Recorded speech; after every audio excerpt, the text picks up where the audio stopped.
और अब गतिविधियां विस्तार से। बढ़ती ठंड को देखते हुए हर वर्ष की तरह इस बार भी हम वेलफेयर सोसाइटी द्वारा नए व पुराने वस्त्रों के एकत्रीकरण के लिए 2 दिवसीय शिविर आयोजित किया गया। इस बारे में जानकारी देते हुए सोसाइटी के अध्यक्ष एवं युवा समाज सेवी प्रिंस ने बताया कि शिविर में एकत्रित होने वाले वस्त्रों को जरूरतमंद लोगों तक पहुंचाने का कार्य संस्था के सदस्यों द्वारा किया जा रहा है, ताकि बढ़ती ठंड में गरीब लोगों की सहायता की जा सके। इस कार्य में संस्था का समाज की ओर से भरपूर सहयोग मिल रहा है। हम वेलफेयर सोसाइटी के द्वारा मॉडल टाउन नेहरू पार्क के बाहर आयोजित नए व पुराने वस्त्र एकत्रीकरण का 2 दिवसीय शिविर लगाया गया, जिसमें विशेष रूप से पूर्व चेयरपर्सन मलिक रोजी आनंद उपस्थित रही। उन्होंने सेवा भाव दिखाते हुए नए कंबलों का सहयोग भी किया एवं इस नेक कार्य के लिए संस्था के सभी सदस्यों को बधाई एवं शुभकामनाएं दी। उन्होंने कहा, यह कार्य संस्था से जुड़े सभी युवा उन युवाओं को सही दिशा दिखाने का काम कर रहे हैं जो युवा दिशा भटक गए हैं। उन सभी युवा शक्ति से अपील है कि सभी युवा इन युवाओं से प्रेरणा लेकर अपनी दिनचर्या में सेवा भाव लाने का काम करें। मलिक ने कहा कि उन्हें संस्था के सभी युवाओं पर गर्व है कि वो समाज सेवा के कार्यों में बढ़ चढ़कर भाग ले रहे हैं। संस्था इस नेक काम से कई ठिठुरते शरीरों को ढकने का काम करेंगे, क्योंकि नर सेवा ही नारायण सेवा है। संस्था के सभी सदस्यों को प्रत्येक सेवा कार्य में भरपूर सहयोग करती रहूंगी व इनका मार्गदर्शन भी समय समय पर करती रहूंगी। संस्था के अध्यक्ष प्रिंस ने कहा कि हम सभी युवाओं की मार्गदर्शन करने वाली मलिक रोजी आनंद का धन्यवाद करता हूं कि उन्होंने हमें इन नेक कार्यों से जोड़ा और हमें हर सेवा कार्य में भरपूर सहयोग किया और हमें अच्छे रास्ते पर चलाया। हम यह कार्य पिछले 12 साल से चला रहे हैं और इस शिविर में इकट्ठे हुए वस्त्र हम देर रात को निकलकर जो वाक्य में ही ठिठुर रहा हो उसका तन ढकने का काम करते हैं। और मैं सभी से अनुरोध करता हूं कि हमारी जनता इस नेक कार्य में भरपूर सहयोग करे और जरूरतमंद लोगों की जरूरत पूरी करने का काम करे। इस कार्यक्रम में गौरव दत्त, रजत शर्मा, अनिल ठकराल, पल्लव, गीता कपूर, सावित्री छेत्री, नम्रता नागी, उमा शर्मा, सीमा गुलाटी, विभा शर्मा, निशा शर्मा, उमेश अरोड़ा, नितिन, आशीष आदि मौजूद रहे। समाज का सहयोग किस प्रकार से मिल रहा है और जो आगे ये वस्त्र जो एकत्रित किए जाएंगे इनको किस तरह से आवंटित किया जाएगा? मैं हम संस्था का आभार प्रकट करती हूँ कि वो सभी युवाओं को एक सही मार्ग दिखा रहे हैं। और जैसे ये हर साल तकरीबन 12 साल हो चुके हैं, ये हर साल सर्दियों के पुराने एवं जो नए कपड़े हैं वो एकत्रित करते हैं और इसके साथ ही समाज का पूर्ण सहयोग मिल रहा है। और सबसे बड़ी बात यह है कि इन्होंने एक अनुभव करके भी कहाँ पर इनकी सही ज़रूरत है, इनका उपयोग कहाँ हो सकता है। ये रात को अपनी 4-5 गाड़ियाँ निकलती हैं जो सही मायने में ठिठुरते हुए लोग नज़र आते हैं।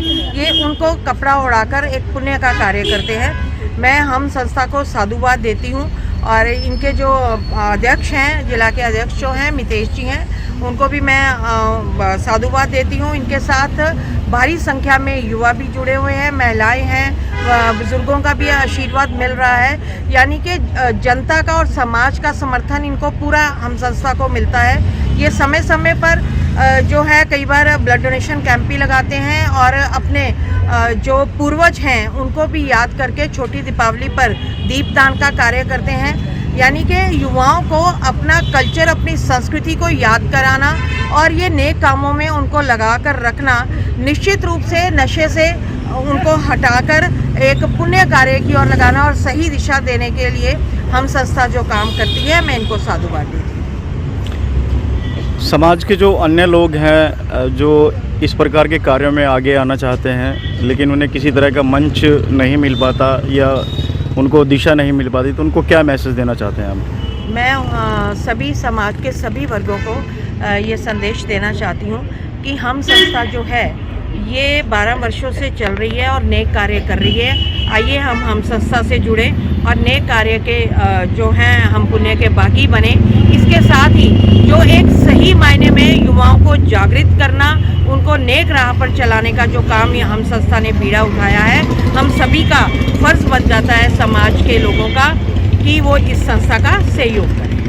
हमारा हम वेलफेयर सोसाइटी का एक ही उद्देश्य है कि हमारे भटके हुए युवाओं को राह दिखाना। और हम मैडम मलिक रोज़िया नंजी जो कि हमारी मार्गदर्शक के रूप में हमारे साथ हैं। हमारी जो सोसाइटी बनी 12 वर्ष पहले बनी, उन्होंने ही हमें ये मार्गदर्शन दिया कि आप ऐसी एक सोसाइटी बनाएं और अपने युवा वर्ग को साथ लें जो कि आज नशे में भटक रहा है। तो हमारी मुहिम एक सिर्फ यही नहीं है कि हम सर्दियों में ठिठुरते हुए शरीरों को ढकने का काम करते हैं, एक यही उद्देश्य के साथ नहीं, हम उन युवाओं को भी प्रेरित करते हैं कि आओ अपने देश के लिए, अपने प्रदेश के लिए और अपने ज़िले के लिए कुछ करें और अपने इंसानियत के फ़र्ज को निभाने का काम करें। और ये मुहिम 12 वर्ष में ऐसे चली है कि हमें एक एक घर का आदमी आकर हमें वस्त्र देता है, चाहे वो किसी भी जाति का हो और कैसा भी हो, अमीर से अमीर और गरीब से गरीब, वो जितना दान दे सकता है वो यहाँ कर देता है। और यही फ़र्ज हमारा है और इंसानियत भी यही कहती है कि हम इंसान की सेवा करें। और ये सेवा कार्य निश्चित रूप से एक आज मुहिम इतनी आगे बढ़ी है कि हमें आज एक सिर्फ बूथ लगाने की देर होती है और हर आदमी आकर यहाँ एक एक अपने वस्त्र यहाँ हमें दे के जाता है, गर्म वस्त्र वे नए वे पुराने वस्त्र दोनों। और हम यही काम आधी रात को निकल कर करते हैं कि जो एक्चुअल में हमें लगता है कि ये टूटा हुआ बदन इसको ढकने का काम करना है, वो उसी को ही ये बनाने का काम करते हैं। हम कहीं ये नहीं कि किसी बस्ती में रख के आगे कि आप ले लीजिए, हम एक्चुअल में हमें जो दिखता है कि इसको ज़रूरत है, ज़रूरतमंद को ही ये वस्त्र जाते हैं। और मैं अपील भी करना चाहूँगा अपने युवा वर्ग से भी और अपनी माताओं बहनों से भी, जो कपड़े आपने घरों में संभाल कर अपनी अलमारियों में पेटियों में रखें, कृपया उन्हें निकालें। उस आपके एक वस्त्र से एक ज़िंदगी बच सकती है और उसको हम ठंड से बचाने का काम कर सकते हैं। आइए इस मुहिम में हमारा साथ दें और हमारे से कंधा मिलाकर चलें, हम आपसे यही अपेक्षा करते हैं।